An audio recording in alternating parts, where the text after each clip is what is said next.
fanesorana mpivarotra moron-dalana teny Ambohijatovo, vehivavy bevoka iray nivoaka sy tanana. Sekoly eny Ambalatany Mahajanga faharoa, tsy hitan'ny fanjakana ny mahazo ny tontolo ambanivohitra. Fanadihadiana nataon'ny loholon'ny Madagasikara, hipotra tsikelikely ny marina rehefa nafeniny ny fitondram-panjakana. Amkafaliana lehibe indray tompoko lasy tompoko vavy nandrosoana tokantranonao tonga soa anatin'izao fotoana ny fampalalam-baovao eto amin'ny MBS izao amin'ny takarivan'ny talata 12 Desambra 2024 ity ary anasananao ampitiavana sy ampanajana indray itoetra araka aminay ao anatin'izao fotoana ny fampalalam-baovao izao hatramin'ny farany araka ny efa hitantsika tao anatin'ny lohateny baovao teo dia mbola tsy niravina treto ny olana eo amin'ireo mpivarotra moron-dalana sy ny commune Antananarivo renivohitra ny zava-nisy ny tolakandro teo dia nisy indray ny fifaninjehana teo amin'ny tonta ary ny fara tamin'ny fikasian-tanana izany fanadihadiana ny zavandray efa rindra tsara ny tahiriny aina mitohy hatrany ny fangalam-pery eo amin'ireo mpivarotra moron-dalana sy ireo polisy munisipaly amin'izao fotoana izao tamin'ity indray mitoraka ity dia tsy vita ny fandroahana sy ny fakanana itandreo mpivarotra ihany no zava-nisy fa teo ihany koa ny fikasian-tanana nataon'ireo polisy munisipaly zay zany mpivarotra eto efa nandritry ny confinement zay mbolana zay Niana sakoriko zay fanenjehana isanandro fa androany kosa tena miopefina tole municipal anankiray fa sady mamony izy no midaroka mangalatsetana nefa zay na efa miala raha zany zay efa iny izy tamy avany dia miala ianao dia trete za be voka be ty tsy afaka mandeha mafy be dia sady nidarohany avao amin'ny lamosika vatany no tsengoan'le entana dia zay ny tena natezitra le mpivarotra olona be voka venany dia anaparanao herintsandrinao mihitsy ny naparanao amin'le olona sady izy tena midaroka ny tsy zakanay mihitsy zay vehivavy dao fa tsisy lehilahy mihitsy ny eto zany dia mba nongataka le mpitondra fanjakana mbo hijery anay eto fa mijaly zay satria zay hatrany confinement tsy mahazo mivarotra vao mivarotra dia njehana alaina ny entana zao ndraiky akifety asorona indray zay zay zany tompoko mba mangataka hivarotra amin'ity fety fa tena mafy mahazo anay efa confinement zay efa tsy mivarotra mihitsy mba ty fety sisa mianarenanay an'izany efa zao mahazo an'ireo vahoaka ireo mampalahelo reto mpivarotra reto ihany koa ny fisian'ny fanavakavahana eo amin'ny samy mpivarotra misy tokoa mantsy ireo mahazo mivarotra kalalana kanefa samy mpivarotra iny amoron-dalana ihany zay mpivarotra eto Ambohijatovo tena mahatsapa mihitsy zavazara kala hafa satria nahoana varotra be da be misy hatrany amin'ny arabe tsy ataony inona izay makasisiny eto dia tena ampifahoriana voalohany indrindra zay faharoa manaraka izany izay ngeko tsy mitako hoe atao hoe tsy maintsy zay sitrapony aina atao hoe fa rehefa mamiteny izy miala mba manaraka sitrapony zay zavatra tsy zakanay fahatelo manaraka zay ao anatin'ny confinement zay lundi paka 26 nina tsy afaka mikarama zao zay mikarama kely tsy avely izahay ka noho izany mangataka fitondram-panjakana zay tompona ndraiky zahay tompona hijery akaiky anay amin'izao zavatra mahazo anay izao ny olona rehetra any ambany any mibanaka be mivarotra be daholo nefa any amin'ny arabe zay rety mbola maka sisiny dia misy ohatrany hoe etsy mivarotra dia etsy mivarotra dia zay zany ny angatanay aloha mba mangataka zany zay mba araka sisiny mandritra nyity fety ty tsisy vahaolana mihitsy fa dia hoe tsy mivarotra fotsiny zao nefa any ambany any efa bazary de Noël daholo zay zao mahazo anay eto ny mahagaga dia tsy mba misy ny vahaolana amin'ny fanandrify amin'ny fanapa-kevitra raisy ny tompona ndraikitra manoloana ny zava-mitranga tahaka izao hatramin'ireo vahoaka madinika avy no anaovana raha matahora sy anaovana toetra tsy mendrika tahaka izany ve no atao hoe antoko ny fampandrosoana ny tanàna any tany lavitra ny tsy misy mpiaro zanaka malagasy izay mamita fianarana any ivelany amin'izao fotoana izao dia velotaraina tanteraka izy ireo noho ny tsy fisian'ny asa any antoerana any ka velotaraina manao antsoava amin'ny fitondram-panjakana olona tsara sitrapo sy fikambanana tsara sitrapo tsy miankina amin'ny fanjakana no mitsimbina azy ireo araka ty fanadihadiana hoentin'ny Ravirazafy Mahenina Mathieu Prince ity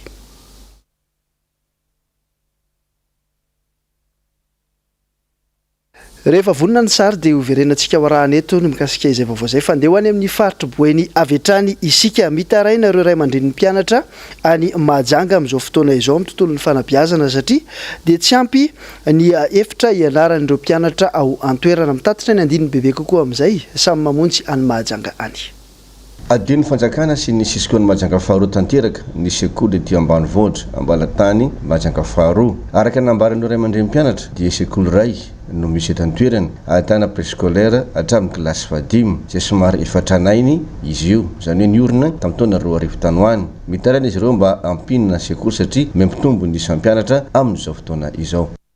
Raha ny zava-misy ao amin'ny sekolinay zany voalohany le tsy fampian'ny salle de classe. Izy io raha navitany zany izy io niorina tamin'ny taona 2000 izy io. Dia nisy ino ONG japonais zay namoatra anazy io. Ka jusqu'am'izao ty zany izy io mbola salle de classe raha io ihany ao. Dia am'izao fa mitombo ny mpianatra. Efa misy classe jusqu'à T5. Ka ny olana zany tokony misy fagnapiana zany io salle de classe na io. Ankoatra ny tsy fampian'ny sekoly dia tsy misy ihany koa ny rano fisotro madio eto an-toerana fa mitaraina ihany koa izy ireo mba jereva ny fanjakana akaiky ny mahakasika ny sekoly izay tsy misy rano ity. Tena olany voalohany areo dia rano izay manahiranay amin'ny sekolinay io. Nanimbony anivo tany zany dia tsisy rano, tsisy vovo, malefa reo boka agny mpagnano vovo tsy mahita rano. Zay tena olana be misy. Mbola toetra amin'izay vaovao ny fampianarana sy ny fanabeazan'izay hatrany isika mbola anisan'ny tena olana goavana setrain'ny zaza malagasy amin'izao fotoana izao ny fitsoahana andarana ao an-tenatena ampianarana ary ho an'ny eto an-drenivohitra sy ny any amin'ny faritra dia mbola ahitana tranga be ho an'ny izany. Nanazava fohy ny antony mahatonga izany tranga izany ny mpanabe iray nanaova ny namby ny tsovely sitraka fanadihadiana ateo amin'ny sarin'ny tahiriny aina ranarinirina. Antony maro ny mahatonga ny ankizy tsy mandeha sekoly ary indrindra ireo mialan-daharana mandritra ny taom-pianarana. Eo ny fahasairana andray aman-dreny izay tsy azo dia tsy hita. Eo koa ny fahalainana avy amin'ny mpianatra rehefa niato nandritra ny fotoana fohy. Rehefa tsy nalony saram-pianarana ohatra andray aman-dreny noho izay fahasairana na izay. Ankoatr'izay, isan'ny misintona ny sain'ny ankizy mbola any an-tsekoly ny fitadiavam-bola any ka lasa ankilabao ny sekoly. Matetika andray aman-dreny ny taom-pianarana eto amintsika miditra amin'ny fiakaran'ny vokatra dia manam-bola izy amin'iny dia mianatra ilay zaza dia rehefa avy eo amin'izay tonga fahavaratra dia efa tsisy vola intsony dia na nohan'ilay zaza aza tsy misy na ny etỳ an-tanan-dehibe aza misy an'izany hoe rehefa tonga ny janvier février dia efa tsy manana ny enti-manana hanohizana an'ilay fianarana intsony ny ray aman-dreny. Ny etỳ amin'ny sekoly tsy miankina izao hoe efa tsy efa intsony ny saram-pianarana. Ny any amin'ny sekolim-panjakana efa tsy dia mihinan-kanina ilay zaza dia mandeha mikarama.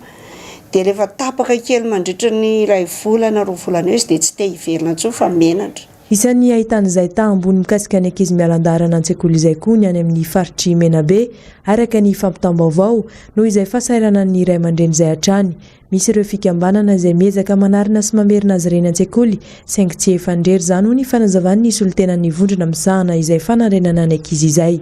Situation tena misy moa zany Morondava moa tamin'ny 2005 zay 300 ny tafiditra. Satria zay miainga amin'ny président Fokotany. Dia eo zay manao recensement aizana ankizy tsy mianatra manao ny ray aman-dreny tena sairana. Dia miantso ny taleo koa izao ny ampidirinay izao ny vita ny recensement. Vita iny dia zay makany nefa ny copie moa iarahana malala fa be da be ny ankizy tsy manana copie amin'izao. Tsy hoe miteny commune tsy any amin'ny commune izy fa ray aman-dreny misy matetiky ohatra hoe misy mandeha ho azy ihany zany izy fa rehefa tena mianatra amin'izay zany zay vao gaga izy hoe tsisy copie. Vahaolana voalohany ny fahavononana avy amin'ilay mpianatra sy ny fanampiana sy fijerena manokana ny ray aman-dreny tsirairay tafiditra ao anaty fahantrana lalina mba hisondrotany ny taranaka afara mandimby. Ilay sekoly fianarana asa ny tokony ho amafisina fa tsy ny enseignement général. Rehefa jerena mantsy ny ankizy malagasy havanana kokoa any amin'ny sekoly teknika. Dia ilay any amin'ny teknika nefany vetivety dia mahavita fianarana dia afaka miasa. Dia eo amin'izay izy vao misafidy hoe mbola hanohisa tonga dia hiasa avy hatrany. Io zany tena olana amintsika eto Madagasikara hoe ny ray aman-dreny mandefa ny zanany mianatra tsy fantatry ilay ray aman-dreny ny tanjona, tsy fantatry ilay ankizy hoe hanao inona izy fa dia hoe hianatra dia hiasa avy eo, hiasa nampy ray aman-dreny. Dia eo zany ny olana hoe mila ampahafantarina bebe koa an'ilay ankizy hoe ity ny safidy ataonao dia izao zany ny tokony ho vokany amin'ny farany. Lasa sakany indray anefa amin'izao fotoana izao ny sivana izay ho atao amin'ny mpianatra ny sekolim-panjakana ambara fa manara-penitra ka mampametra-panotaninana rehetra hoe anao ahoana ny hoavin'ny zaza malagasy raha sady efa miaina anaty fahasahiranana no mbola ho zivanina ihany koa ireo hiditra eny amin'ny sekolim-bahoaka. Andeha ho any Matsiatra ambony kosa indray isika manao antsoavo amin'ny tompona ndraiky mpanjakana amin'izao fotoana izao. Ireo mponina ao amin'ny fokontany Sanavelo ao amin'ny komuna Andranovorovato any Fianarantsoany. Misy olona izay milaza fa mahafantatr'olona ambony eto amin'ny firenena no manararaotra fahefana ary araka ny fampitambo avao avy any an-toerana moa dia efa nisamborin'ny fokon'olona ity olona ity kanefa dia noafahan'ny tompona ndraikitra ihany. Baka Sandrenanja. Mbola mitony Tsindrazolena mahazo an'ireo tantsaha aty Ambanivolo amin'izao fotoana izao. Efa nisy moa ny fotoana nitondrana vaovao teto amintsika fa maro tokoa ireo lasibatry ny fahafantaran'olona sy ny fananana vola ary ny freariana maro isan-karazany amin'izao fotoana izao. Efa nentina teto ny vaovao mahakasika an'izareo avy ao amin'ny komuna Andranovorovato, fokontany Sanavelo, mahakasika ny Tsindrazolena izay mahazo ireo mponina rehetra ao amin'ny fokotany. Fianakaviana iray izay efa tratran'ny rono hoe azo fotsirony na raha dika amin'ny teny tsotra dia ireo melika teo anivon'ny fiarahamonina no efa nasamborin'ny fokon'olona tamin'izany fotoana izany ka natolotra ny manam-pahefana ary ny tanana-ponja vonjo maika ity farany. Akory anefa ny agagan'ny fokon'olona fa fotoana fohy taorian'ny fitanana-ponja azy dia nivoaka ny fonja ny tenany ka niverina eo anivon'ny fiarahamonina niaraka tamin'ny fandrahonana sy filambaniny maro isan-karazany. Nisy fotoana dia nivadika indray ny tantara izany hoe ity olona izay nitorian'ny fokon'olona ity indray no nivadika ho mpitory ny fokon'olona ka niantso sy nampiasa mpitandro filaminana mba hanambotra an'ireo vahoaka ireo. Manoloana an'izany indrindra dia mahatsiaro ho very tanteraka ireto mponiny fokontany Sanavelo reto satria dia mahatsiaro ho lavitra andrina tokoa ary ataon'olona amin'izay tia nanaovana azy ka manao zao antsoavo zao. Ery malahelo dia magnakatra aminareo ambaratonga fitondram-pahefana mba handray andraikitra mba izay rekaika no raha misy ity satria ny antony dia mampalahelo zany fa raha zoam-pananana zovola zany zahay dia tsy manam-bola itsony fa na dia niara sakafonay ao amin'ny tokantrano azy mbola ho hazakazaka ny rimbazanay azy. Agay fa leo mihitsy ary maharary amin'ny fanaodraka io. Dia mangataka aminareo zahay mbo jerenareo akaiky sy fotony ny zavatra misy atao raha io anay satria levina sy malahelo anay no fahasahiranana misy amin'ny toerana amin'izao fotoana izao. Tsy voasamba ny fehefafaheno hatramin'izay tokoa ny fisiana olon-tokana eo anivon'ny fiarahamonina izay milaza sy miseho fa mahafantatra ny tompona raikitra maro isan-karazany amin'izao fotoana izao ka mitondra sy miteraka fanakorontanana ary fampiororona mihitsy ary amin'ny tontolo ambanivohitra raha izay ny mahalaza azy. Rovina vao mba hiposaka ny masoandro an'ny tantsaha izay miaina ao anatin'ny fahamarinana sy ny fahantrana. Eto dia miverina indray ilay fanontaniana manao hoe fanjakana sa fanjakazakana ny misy eto. Faraka nefa nambara tery aloha dia misedra olona tanteraka ireo mpianatra malagasy any Frantsa amin'izao fotoana izao. Ny olona sedran'izy ireo ny takaitra nateraka ny Covid-19 dia misy ny mitady asa fa tsy mahita asa vokatra izany. Fikambanana iray no manolo-tanana azy ireo izay tsy miankina amin'ny fanjakana tsara sitrapo fa na dia tiana vetrany hoentiny Ravrazafy Mahenina eo amin'ny sariny Mathieu Prince.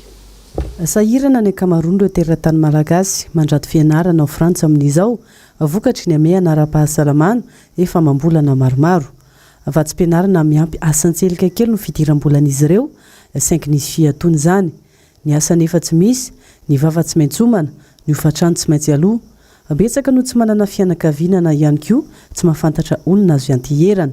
Maro ny antso nataon'ny mpianatra malagasy any ivelany amin'ny fitondram-panjakana nangataka fanampiana. Hatreto tsy nazombalina izany.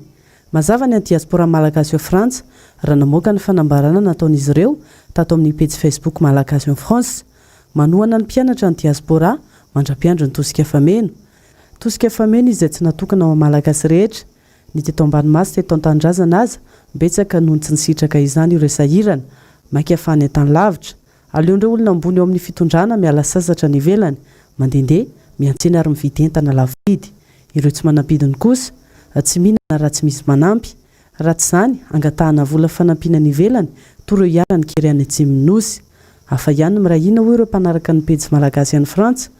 Ny any hafa sainy nilaza fa tongatra ny ivelany fahantrany malagasy. Ny alateo moa no nanomboka ny fizarana PPN ho an'ny mpianatra miisa 100 ka haritratra amin'ny farantaona izany. Ankoatr'izay manentana ny hafa ihany koa ny fikambanana izay tompo-kevitra amin'ny fanampiana mba nome araka izay vita. Mbola tsy nijanona le resaka ady eo amina mpandraharaha vahiny sy olom-boafidy roa any Soalala amin'izao fotoana izao. Makasika indray ny fivarotana fanondroan'ny trano sy ny angara izay efa nividiany ity mpandraharaha ity tany Soalala. Efa nisy ny raharam-pihavanana natao teo amin'ny rotonta kanefa ankehitriny dia mifondray ny raharaha. Fanadihadiana hoentin'ny Nambiny Tsovelisitraka eo amin'ny sariny tahiry ny aina Ranarynirina. Herintaona katrika izay no nahazoany ny mpandraharaha teratany vahiny iray ny trano sy angara tamin'ny alalan'ny lavandy Ampahibemaso tany Soalala araka ny loharanom-baovao. Volana vitsivitsy izay no lasa tsy karitry ilay teratany vahiny fa nisy nivarotry indray ireo entana efa novidiany. Tsy nisy ny fifandaminana ary tsy fantatra mazava izay tena topo-kevitra tamin'ny fanaovana lavandy fanondroan'ireo tany. Nametraka fitoriana ilay teratany vahiny ary niakatra tena nivon'ny fampanoavana ny raharaha. Taorian'ny fanadihadiana ny fantatra fa isan'ny niray tetika tamin'ny fanaovana lavandy ny olom-boafidy anankiroa tany an-toerana. Rehefa izany dia nifanaraka tamin'ilay teratany vahiny indray ireo olom-boafidy fa hanao raharaham-pihavanana ny fahatelo ny volana septambra 2024 teo. Araka ny fanazavan'ilay teratany vahiny moa dia nisy taratasy ny fanarahana mba tsy isian'ny arakaraka sy ny fifampitoriana teny anivon'ny fitsarana intsony.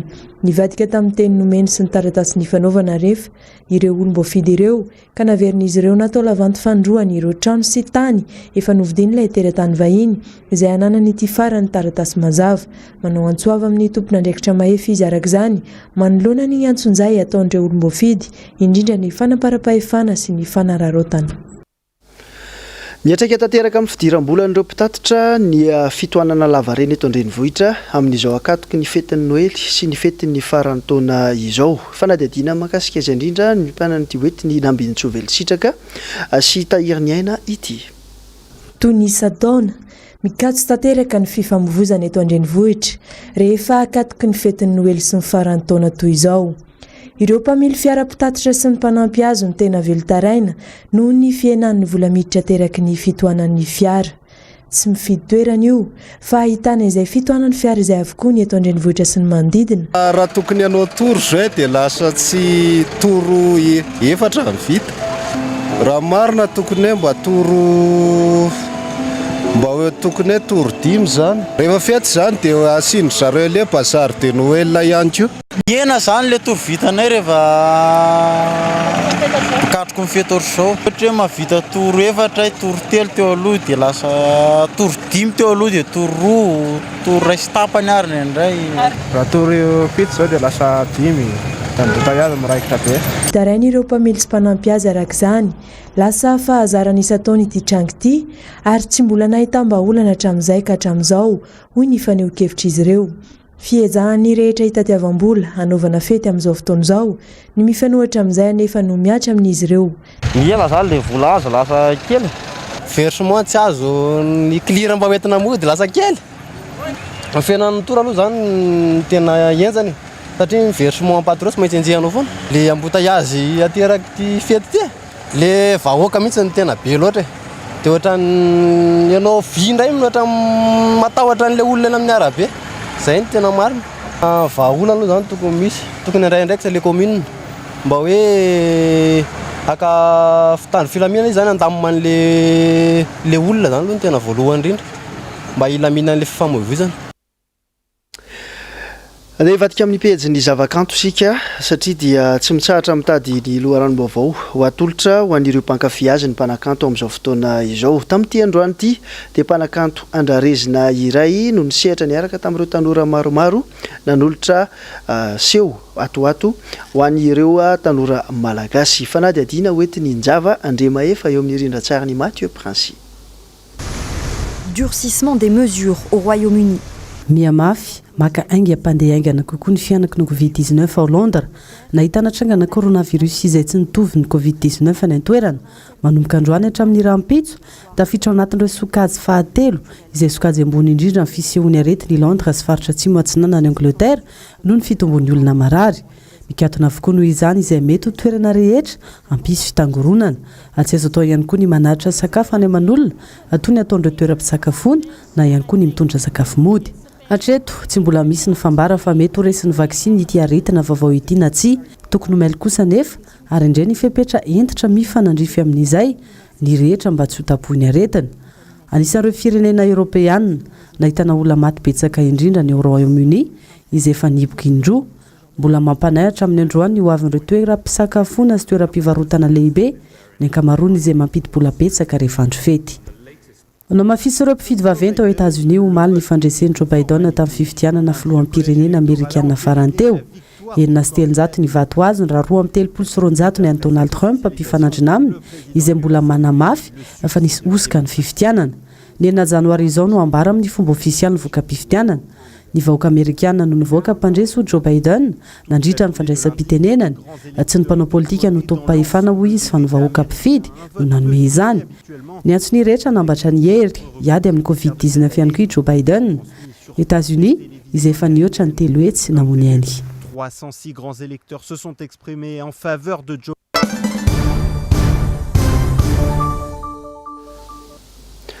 Araka nefa fantatra moa dia nisy fanadihadiana telo nataony teo anivon'ny antenueran-dolona dia mahakasika ny fifidianana nisy teto amin'ny firenena teo ihany koa ny valanaretina Covid-19 ary mikasika ireo fitaovam-piadiana tsy fantam-piaviana misy eto amin'ny firenena. Fanadihadiana no entiny nambiny tsovelo sitraka eo amin'ny sariny tahiry ny aina ranary ny irina. Raha ny mikasika ny fifidianana manokana nandritra ty fitondrany ty dia fantatra tamin'ny alalan'ny fanadihadiana nataony teo anivon'ny antenueran-doolona fa tena nisy ny doublon ary voamariny teo anivon'ny komity mahaleo tena mikarakara ny fifidianana na ny SONI sy ny komity manara-maso ny fifidianana na ny KMF Knoe izay manana traikefa 30 taona mikasika ny fifidianana hoy nambarany Lula Olivier Rakotovaza.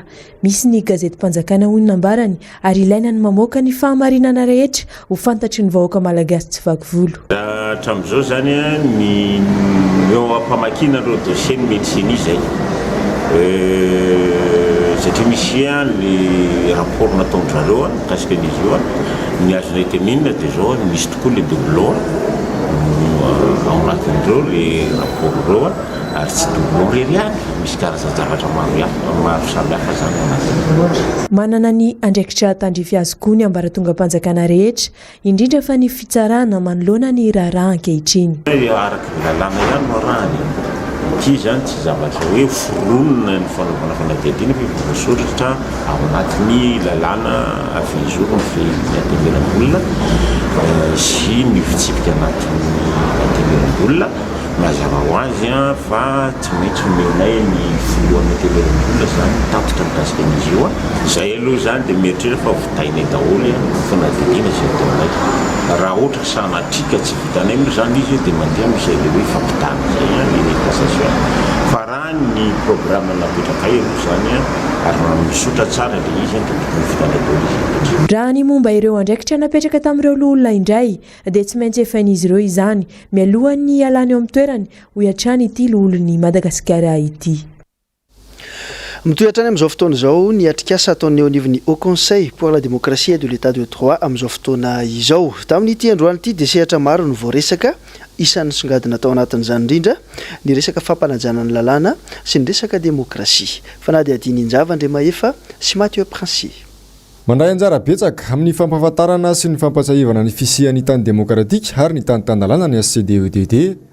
Mainga avy amin'ny tsiraray anefa ny fampiarana izany ary ny mpitondra no tokony modely voalohany. Ho an'ny SCDEDD anefa dia mbola maro ny sakana tsy ahafahana miroso amin'izany na dia efa misy aza ny ezaka ataon'izy ireo toy ny fampahafantarana amin'ny alalan'ny atrikasa tahaka izao. Ny atelier zany satria zavatra efa nolazaintsika tamin'ny manaraka tamin'ny farany teo. Ny atelier mikasika ny fialantsika anatin'ity Covid-19 ary hiatrentsika an'izany dingana manaraka zany. Efa nisy atelier nataontsika niaraka tamin'ny société civile. Zao ndray miaraka aminareo mpanao gazety. Anareo mpanao gazety ny verina fa partenaire ny ACDD mampita ny hevitra avy aty amin'ny ACDD. Ny fitinana zany tsika eto Madagasikara zay manana potentialité tsika nefa tsy voatrandraka atsika zany. Inona moa zany ny fananantsika zany atsika demokrasia fananantsika an'izany aloha andretrarehetra eto Madagasikara miavaka atsika saingy tsy hampiaritsika zay fa miafinafina ambadika any atsika. Izay ny ilaintsika ny journaliste ametraka an'izay zavatra zay. Voaresaka nandritra ity atrikasa no tanterahan'ny SCDEDD ity hatrany ihany koa ny mikasika ny fisotro ny fifidianana olona nataony 12 desambra lasa teo.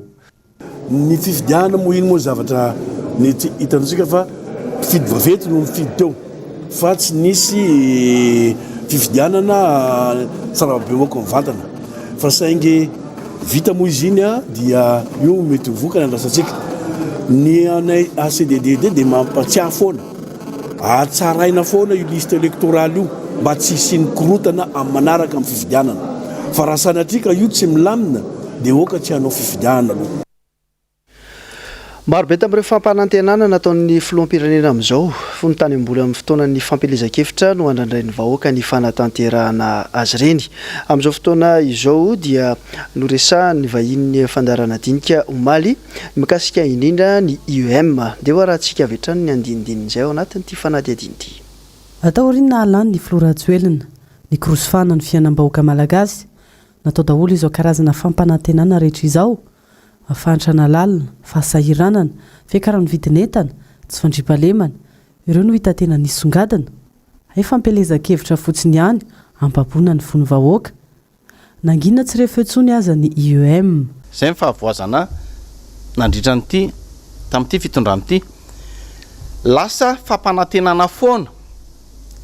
Zany fampanantenana zany tany amin'ny propaganda dia efa nandeha zany hoe mampanantena zavatra goavana zany a tena hainy mpitondra kehitriny mihitsy. Hainy zany hoe ahoana ny ambabona an'le vahoaka malagasy, ahoana ny lalovana an'le vahoaka malagasy. Dia io mihitsy no fahavoazan'ny vahoaka malagasy ihany koa fahavoazantsika vahoaka satria ny tena ao anatin'ny vahoaka tsika tsy mijery hoe ahoana marina ny ahasoan'ny fiaina tokantranoko, ny fiainan'ny ankohonako fa lasa tonga dia diso fijery fa fijery lavitra be. Zay ve lehilahy ara-pahamehana io no mahatonga amin'ny teny hoe tokony mahay mijery ihany ny vahoaka malagasy hoe inona marina le zavatra etraika marina amin'ny fiainako a mba ahafahana mampivoatra amin'ny fiainako a manatsara ny fiaina tokantranoko a ny ankohonako a fa tsy tia zavatra rehetra lazainy ity a dia ho inona daholo. Zao le izy tsisy tanteraka le mihamitsy tanteraka eo ihany ny paritsy tanteraka eo ihany fa mbola tsy hita aloha izy ty hoe ny tomboka sana nahoana fa le fiainam-bahoaka mihitsy no apetraka hoe hoaiza le fiainam-bahoaka satria ny vahoaka ngeza dia tena mijaly namana Germain. Tao anatin'ny mbola tsy nisy ary ny Covid-19 nandritry ny herintaona taorinan'ny nitondran'ny fitondrana kehitriny efa memenina ny olona hoe sahirana ny amin'ny fiaina andavanandro tratran'ny Covid-19 tsika teo confinement tsika nandritry ny fito volana iny hatramin'izao ary ny fiainana mbola tsisy tafarina raha hoan'ny vahoaka majinika. Ny mpandrarako avandreo nge namana Germain tsy olana aminy io ninazy mandeha foana ny rehetra tsika ary miteny fa midy ny volona sy ny namana nefa gaga tsika fa misy ihany ny afaka mivoaka sy miditra eto afaiza mariny reny izy mampiditra izy mamoaka. Ialaka ao ambadiky ny Covid-19 indray ve sanatria ny fitondram-panjakana ilaza fa noho ny aretina dia tsy nisy na inona azo atao hanarenana ny Madagasikara. Efa talohan'ny amehana ara-pahasalamana nefa no efa nitarainy ho sahirana ara-pivelomana ny ankamaroan'ny olona. Fa tsy dia le coronavirus loatra no anisan'ny facteur lehibe tsy nahatanteraka le izy satria ianao nge raha nirotsaka hovidiana ho filoham-pirenena tsy nanam-po ianao isan'izany Covid-19 zany. Ny tiako lazaina amin'izay dia hoe tsy nieritreritra an'izay ianao fa efa nanana zany ianao a eritreritra efa nananao projet efa nanana ianao ny fomba rehetra hoentina natanterahana an'ilay